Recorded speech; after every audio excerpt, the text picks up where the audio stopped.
Welcome to toy-polloi. Hello and welcome to another video from toy-polloi. Now this is part 3 of my Lone Ranger Marx restoration. I thought I'd finished at part 2, but after putting up the part 2 video, a few people got in touch with me and said, why didn't I try and dye the Lone Ranger's outfit back to a sort of more original colour? So one of the people was Andrew Fenner. He sent me some photos of one that he'd done himself, dyeing an old faded outfit like this back to being a sort of more accurate blue colour. And he gave me some tips, so today we're going to try that. So what we're going to need is some dye, and I bought this off eBay. This is Dylon China Blue, which apparently is a sort of fairly close colour. So really all I'm going to do is go through the process of using this dye and dyeing the outfit and seeing what happens. Now Andrew said that what he'd done was actually to bleach the fabric to a sort of a much lighter colour first and then dyed it, but I have a feeling that this outfit is so sort of battered and worn that the bleach may damage it more, so I'm not actually going to do that. I'm just going to try and dye it straight away using the China Blue. So let's go ahead and see how this works. So here we have the outfit removed. As you can see, it's fairly faded and damaged, which is why I don't think bleach would do it any good at all. And I'm hoping that just by using the Dylon China Blue stuff here, that we should be able to even out some of these tones as well. It may still look a little bit rough around the edges, but I think overall it should look a lot better. So I'm really just going to follow the instructions on the back of this. This seems to be quite a lot in this packet, so I may have halved everything, so I don't really need to make a ridiculous amount of dye. So let's go and do that, and we'll see how it looks after it's all finished and dried up.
So the dyeing process took about an hour in total, and here you can see the results. They don't actually look that bad at all. This is the top.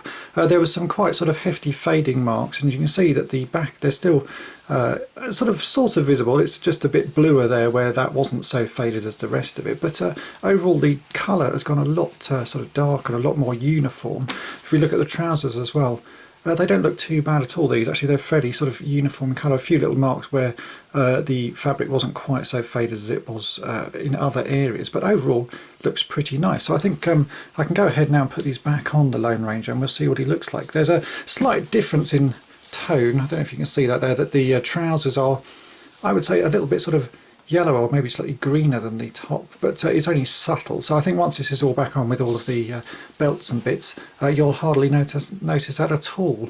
Probably the trickiest bit of putting this outfit back together is to put the little cord through the sort of the neck area, the bit that ties around, because these little bits of cord have got a knot at one end. I don't want to undo the knot on this, so really it's just going to be a case of using a pair of tweezers to sort of push through the hole, and then if I find the right cord, like so, I should be able to thread that through using the tweezers.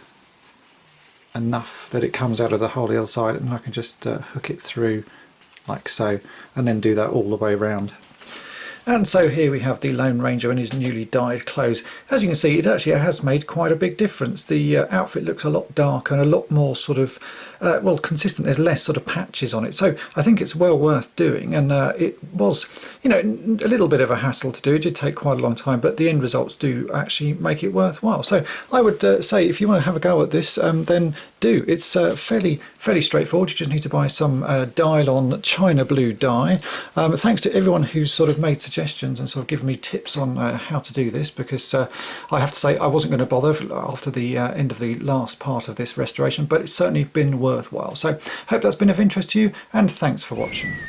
Thanks for watching toy-polloi. Subscribe for more great videos. You can also follow toy-polloi on Twitter and Facebook.